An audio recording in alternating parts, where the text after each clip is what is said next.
हमारी दुनिया में हमारे आसपास बहुत सारे राज रहस्य बिखरे पड़े हैं और कोशिश की जाती है उसको सुलझाने की, समझने की। लेकिन कई राज, कई रहस्य ऐसे हैं जो हमेशा के लिए राज और रहस्य ही है।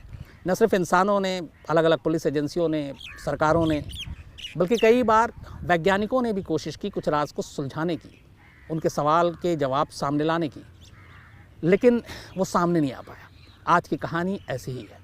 ये कहानी है एक ऐसे झील की, ये कहानी है एक ऐसी घाटी की जहाँ पर रहस्यमयी तरीके से कंकाल मिले। 200 से ज़्यादा कंकाल एक झील में। करीब 80-85 साल से ज़्यादा हो गए झील के इन कंकालों का सच सामने लाने में। लेकिन आज भी कोई दावे से नहीं कह सकता कि ये कंकाल कहाँ से आए, किनके हैं, क्यों यहाँ पहुँचे, किस हालत में पहुँचे, इनकी मौत कैसे हुई, कौन जिम्मेदार है। तो ये आज भी एक राज है। बहुत सारे लोगों ने कहा था रूपकुंड की कहानी सुना। उत्तराखंड के चमोली ज़िले में ये इलाका आता है। ऊंचाई पर है, हिमालय और हिमालय से मिलती जुलती है और हिमालय के आसपास के इलाकों में अपने आप में बहुत सारे राज हैं, रहस्य हैं, जो धीरे धीरे करके हमारे सामने उस तरीके से आते हैं जैसे सर्दियों में पूरा हिमालय बर्फ़ की चादर में ढक जाता है और जब गर्मी आती है तो बर्फ़ पिघलना शुरू होता है और उस बर्फ़ के पिघलने के बाद नई नई चीज़ें हमारे सामने आती हैं। इस रूपकुंड कंकाल की कहानी भी कुछ ऐसी ही है। सर्दियों में जब बर्फ़ का चादर चारों तरफ पसरा पड़ा था तब ये दिखाई नहीं दिया, लेकिन जब गर्मी में बर्फ़ पिघलना शुरू हुआ तो एक झील ने कंकाल उगलना शुरू कर दिया। और 1, 2, 3, 4 नहीं बल्कि 200 से ज़्यादा कंकाल, इंसानों के कंकाल, जिनकी मौत को लेकर आज भी सवाल है। समुद्र से हज़ारों फीट की ऊंचाई पर यह रूपकुंड झील है। उत्तराखंड के, जैसे मैंने बताया, चमोली इलाके में है ये झील। और इस झील से पहली बार कंकाल के मिलने का पता तब चला जब बर्फ़ ने पिघलना शुरू किया और इस झील का ये सच सामने नज़र आया। रूपकुंड खूबसूरत इलाका है बहुत, लेकिन अपने साथ बदसूरती की इतनी कहानी समेटे हुआ है कि लोग डरते हैं। कहते हैं कि यहाँ पे अगर कोई रात को गया या कोई अकेला गया तो लौट के नहीं आया। ऐसा क्यों है नहीं मालूम, इसके पीछे का राज क्या है नहीं मालूम।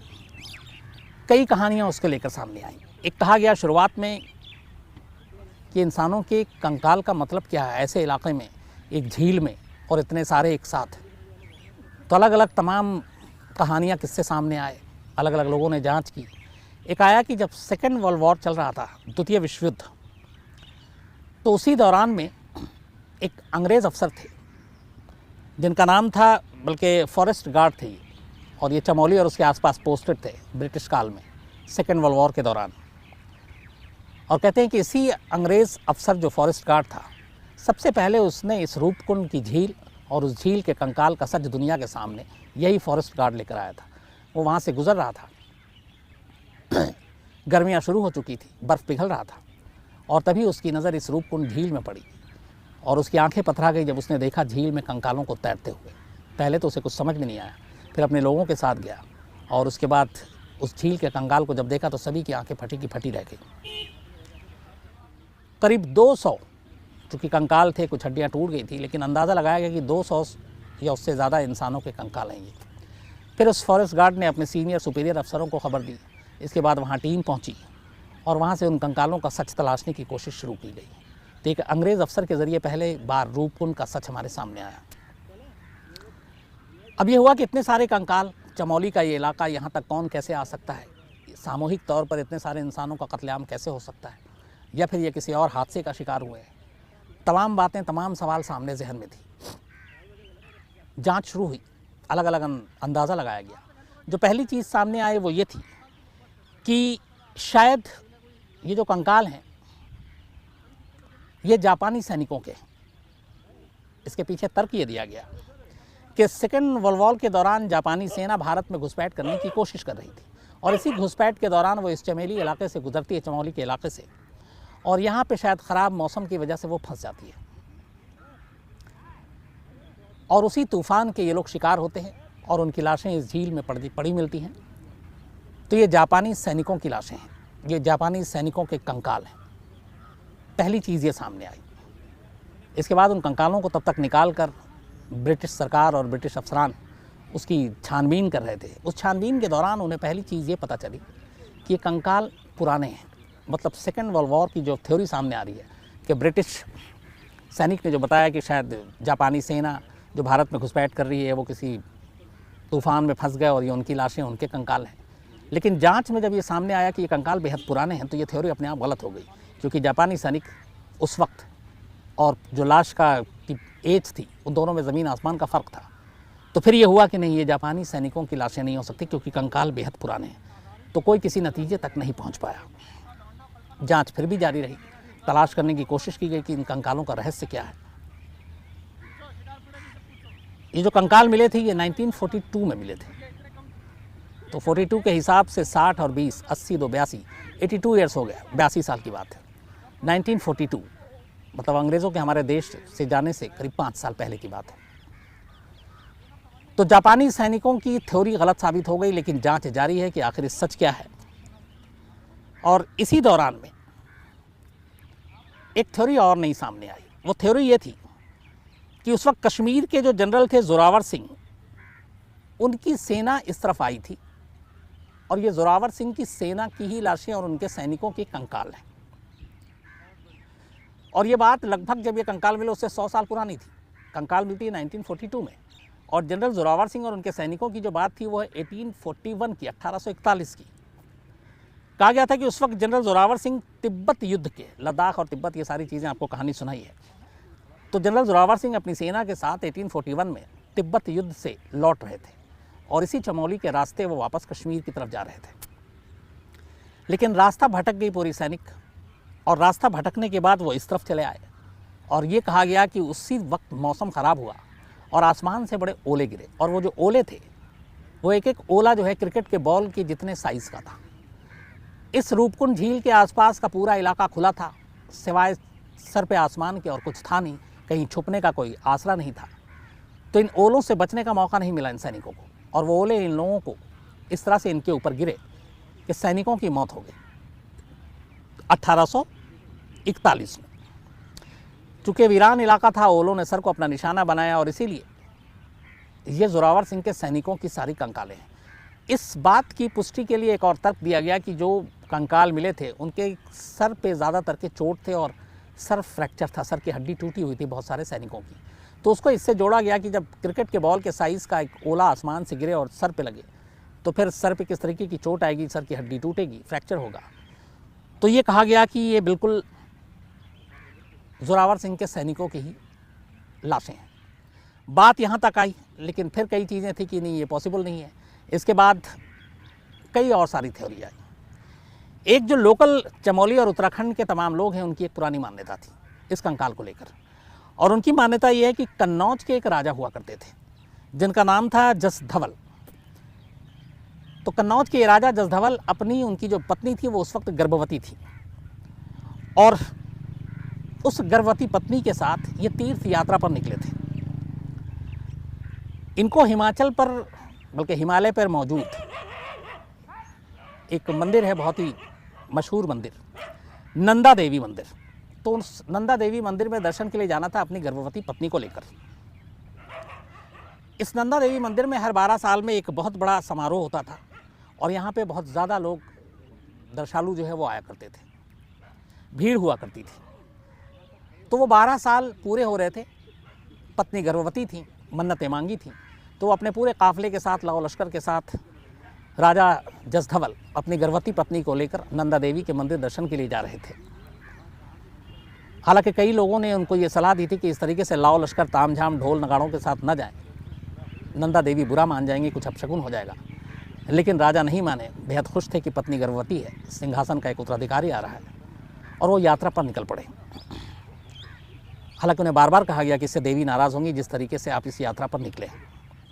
उसके बाद स्थानीय मान्यता के मुताबिक हुआ ऐसे ही। अचानक यात्रा के दौरान जब ये राजा की यात्रा चमोली के आसपास पहुंची, इसी रूपकुंड झील के पास, मौसम ख़राब हुआ, तूफ़ान, और उस तूफ़ान में ये पूरी रथ यात्रा में शामिल जो लोग थे वो घिर गए, और ये तमाम लोग उस बर्फीले तूफ़ान की चपेट में आकर इनकी जान चली गई। और ये कंकाल उन्हीं लोगों के हैं। एक पहली थ्योरी थी कि कंकाल बेहद पुराने हैं, तो बहुत सारे लोगों ने इसको माना कि ये जो राजा की यात्रा निकली थी, ये भी काफ़ी पुरानी है। तो उन दोनों को जोड़कर देखा गया और कहा गया कि ये कंकाल है, लेकिन इसको लेकर भी कोई पुख्ता सबूत चाहे वैज्ञानिकों के ज़रिए या इतिहासकारों के ज़रिए सामने नहीं आया। तो ये भी एक मिथ, एक कहानी रही। लेकिन ये स्थानीय मान्यता जो है, जो उत्तराखंड की बात करें हम, तो उनका सबसे ज़्यादा प्रबल, सबसे ज़्यादा भरोसा इसी बात पर है कि राजा की जो यात्रा थी नंदा देवी के मंदिर तक, ये सारे कंकाल उनके लोगों के थे। दुनिया भर के वैज्ञानिकों ने अलग अलग थ्योरी के लेकर अपनी अपनी जांच की, क्योंकि उनके लिए भी ये एक बड़ा अजीब सब्जेक्ट था कि 200 से ज़्यादा कंकाल एक रूपकुंड की झील में कहाँ से आए, किनके हैं। तो इस चुनौती का सामना करने के लिए बड़े सारे वैज्ञानिक सामने आए थे कि इस राज को वो सुलझाएंगे, समझेंगे। लेकिन राज सामने नहीं आया। रहस्यमयी झील की जांच की गई, कंकाल की जांच की गई, लेकिन एक मुश्किल ये थी कि जिस जगह पे ये रूपकुंड झील है वो आसपास का एरिया बेहद ख़तरनाक है। वहाँ पे हमेशा लैंडस्लाइड होती है, भूस्खलन होता है और दर्रे गिरते हैं अलग अलग मौसम में। तो लैंडस्लाइड की वजह से बड़ी मुश्किलें आती हैं। इसके अलावा ये भी था कि एक बहुत सारे कंकाल को लोग वहाँ से उठा कर ले गए और अलग अलग कारणों से ले गए। कुछ लोग मान्यता के तहत ले गए, कुछ चोरी के मकसद से ले गए। लेकिन कई जो वैज्ञानिक थे उनका मानना है कि इस रूपकुंड झील में सिर्फ 200 नहीं बल्कि इससे बहुत ज़्यादा कंकाल थे। लेकिन बहुत सारे लोग उन कंकालों को वहाँ से उठाकर ले गए। कुछ वैज्ञानिक अपने तरीके से जांच करने के लिए भी कंकाल को ले गए। कुछ वैज्ञानिकों ने जांच की और उन्होंने दावा किया ये जो रूपकुंड झील में जो कंकाल मिले हैं वो सिर्फ भारत के लोगों के नहीं हैं, बल्कि भारत के अलावा ग्रीस और साउथ ईस्ट एशिया के कई लोगों के हैं। तो अब यहाँ पे एक नई थ्योरी आई कि सिर्फ भारतीय नहीं है जो मारे गए, बल्कि ग्रीस, यूनान के भी लोग हैं, साउथ ईस्ट एशिया के भी बहुत सारे लोग हैं।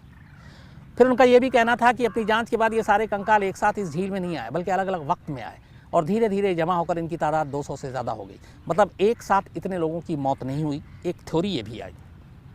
हालांकि जो कंकाल की जांच की गई उसमें पुरुष, महिला, बच्चे, बुजुर्ग हर एक के कंकाल थे, सभी लिंग के थे, सभी उम्र के थे। तो यहाँ पे कई चीज़ें हुई कि अगर इसमें सारे शामिल थे तो फिर ये सैनिक की टुकड़ी नहीं हो सकती, तो फिर कौन लोग हो सकते हैं। लेकिन एक और चीज़ थी कि क्या ये सारे एक परिवार, एक वंश के लोग थे, तो वो बात गलत हो गई, क्योंकि बाद में डीएनए किया गया तो पता चला कि वो जो कंकाल मिले हैं वो सभी का एक दूसरे को कनेक्शन नहीं है, वो अलग अलग है। डीएनए ने बताया कि अलग अलग हैं। तो ये क्लियर हो गया कि एक ही परिवार, एक ही वंश के कंकाल नहीं थे और किसी भी एक ग्रुप या परिवार से इन कंकालों का डीएनए मैच नहीं किया गया। एक थ्योरी ये आई कि ये जो सारे लोग थे ये उस वक्त किसी महामारी के शिकार होकर मारे गए। कोई एक ऐसी बीमारी, जैसे अभी एक कोरोना है, महामारी है, तो उस वक्त भी कोई ऐसी एक महामारी आई जिस महामारी का ये शिकार एक पूरा एक इलाका हो गया और इसीलिए ये सारे लोग एक साथ मारे गए और इनकी तादाद 200 से ज़्यादा थी।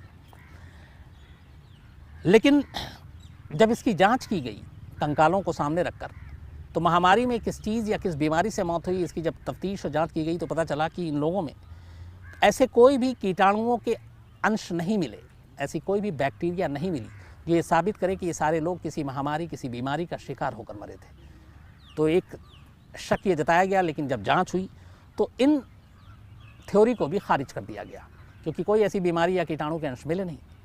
तो महामारी और बीमारी इसको खारिज कर दिया गया, ये मौत की वजह नहीं थी। लेकिन एक चीज़ जो इस पूरे है, जो राज नहीं समेटा गया, वो ये है कि ये सारे 200 से 300 के बीच में जो कंकाल थे, जो हड्डियाँ थीं, ये एक वक्त में एक साथ इस झील में नहीं आए, बल्कि अलग अलग वक्त में अलग अलग आए। लेकिन अलग अलग भी क्यों आए, एक ही झील में क्यों आए, इस सवाल का जवाब नहीं मिला। कुछ का कहना था कंकाल के पुराने होने की वजह से, कुछ लोगों ने यह कहा कि लगभग 1000-1200 साल पुराने कंकाल यहाँ पड़े थे, 7वीं से लेकर 10वीं शताब्दी तक के ये कंकाल हैं। मतलब बेहद पुराने। उस ज़माने में दुनिया ने इतनी तरक्की नहीं की थी, न हवाई जहाज़, न प्लेन, न गाड़ियाँ, न मोटर गाड़ियाँ। तो 7वीं से लेकर 10वीं शताब्दी तक के कंकाल कहा गया, लेकिन उसकी भी पुख्ता जानकारी फिर नहीं मिली कि वाकई ये इतने पुराने हैं। कुछ लोगों का कहना था कि कंकाल यहीं के आसपास के लोगों के थे, लेकिन पुराने थे। और ये भी कहा गया कि इस कंकाल की जो जांच की गई, जो हड्डियों के फ्रैक्चर मिले, बाकी चीज़ें मिली, कि 2 अलग अलग हादसों के शिकार हुए लोगों के ये कंकाल हैं। मतलब किसी एक तरह से ये नहीं मरे हैं सारे 200 से 300 जो कंकाल थे, अलग अलग हादसों में, कम से कम 2 अलग अलग हादसों में ये लोग मारे गए। लेकिन इनकी मौत को लेकर भी वैज्ञानिक और बाकी जांचकर्ता एक मत नहीं थे, एक राय नहीं थे। उनका कहना था कि कुछ लोग, हालांकि जो जांच में आई थी, फ्रैक्चर से मारे गए, कुछ के चोट के निशान थे, कुछ के हाथ पैर के हड्डियों में निशान थे। और इसको लेकर अंदाज़ा जताया गया कि चूँकि अचानक बर्फीला तूफ़ान आया, आसपास में बिल्कुल कोई वीरान इलाका है, पथरीला इलाका है, तो शायद भागने, गिरने, पड़ने से ये चोटें आई और इसी वजह से तूफ़ान में घिरकर उनकी मौत हुई। कुछ को सर पे लगी, कुछ के हाथ पैर में लगे, कुछ के बाकी जिस्म की हड्डी में लगे। लेकिन एक चीज़ आई कि सारे चोट जो है ये इशारा करते हैं कि बर्फीले तूफ़ान में ओले ज़रूर गिरे और ओले का साइज़ बड़ा बड़ा था, जिसकी वजह से शायद ज़्यादा गहरा ज़ख्म आया और जिसकी वजह से इन लोगों की जान गई। तो अलग अलग थ्योरी, जापानी सैनिक, Kashmiri general, South East Asia, Greece, Bharat के नागरिक, 7वीं से 10वीं शताब्दी, एक राजा की यात्रा, स्थानीय लोग, महामारी, बीमारी, ओले, हाथ से भगदड़ अंधड़ में भागना दौड़ना, उसकी वजह से फिसलना मरना, दर्जनों थ्योरियां आई। सैकड़ों वैज्ञानिकों ने इस पे काम किया, अलग अलग सरकार ने अपने अपने तरीके से इसकी जांच कराई। लेकिन रूपकुंड में 200 से 300 इन कंकालों के सच की सही वजह क्या है, कहाँ से आई, मौत की वजह क्या है, कौन लोग हैं ये, कहाँ के लोग हैं ये आज भी एक राज है। 1942 में पहली बार ये सामने आया, आज 82 ईयर्स बीत चुके हैं, लेकिन इसके ऊपर कोई पुख्ता तौर पर ये नहीं कह सकता कि इन कंकालों की मौत की वजह, इन कंकालों की मौत का सच है क्या। आज भी रूपकुंड की ये झील, जिसे मौत की झील भी कहते हैं, इसका सच एक राज है, एक रहस्य।